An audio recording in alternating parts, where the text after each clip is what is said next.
Hello, and thank you for listening to this episode of the Moore's October Rants. Today's episode is going to be titled Religion and Politics.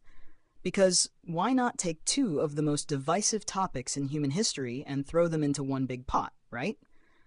So let's start with the obvious. These are the two things people are told not to talk about in polite conversation. And why? Because they divide people faster than a debate about pineapple on pizza. But here's the thing. Religion and politics are two subjects that have shaped human history for centuries.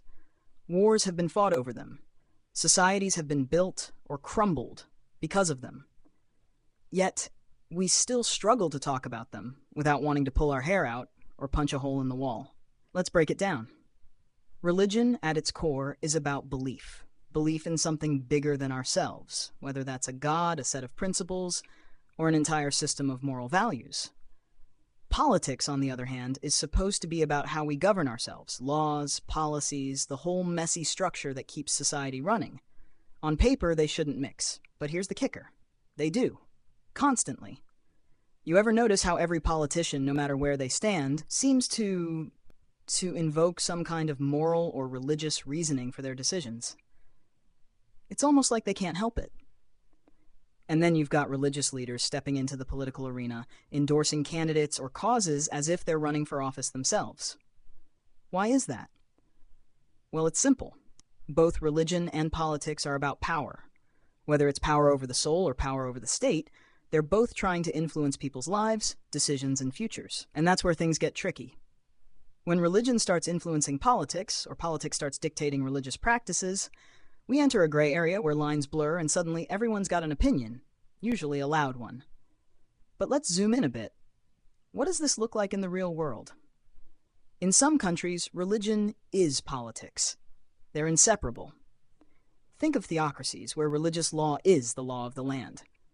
It works for them because, culturally, that's what they've built their society around. But in more secular nations, where there's supposed to be a separation of church and state, the waters are much murkier. Take the US, for example. Technically, religion and politics are supposed to stay in their own lanes. But good luck with that.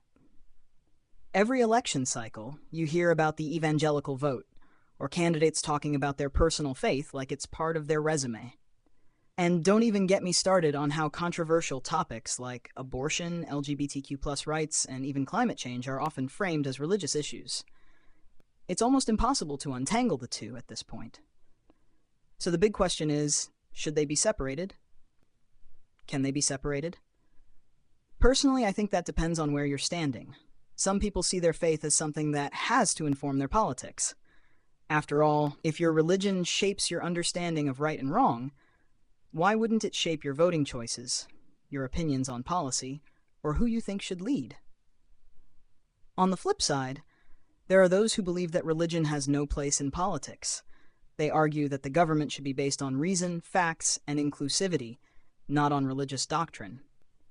And hey, that makes sense too. In a pluralistic society where people have different faiths, or none at all, how do you govern fairly if you're leaning too heavily on one belief system? It's a balancing act, no doubt. And the tension isn't going away anytime soon. Every time a politician brings religion into their campaign, or a religious leader throws their weight behind a political cause, we're reminded just how intertwined these two things really are. But here's the kicker. Maybe they can't be fully separated.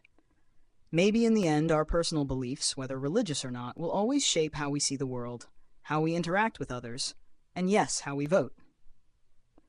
Maybe the real challenge is not in trying to divide religion and politics, but in learning how to navigate the messy overlap without losing our minds or our sense of humanity in the process.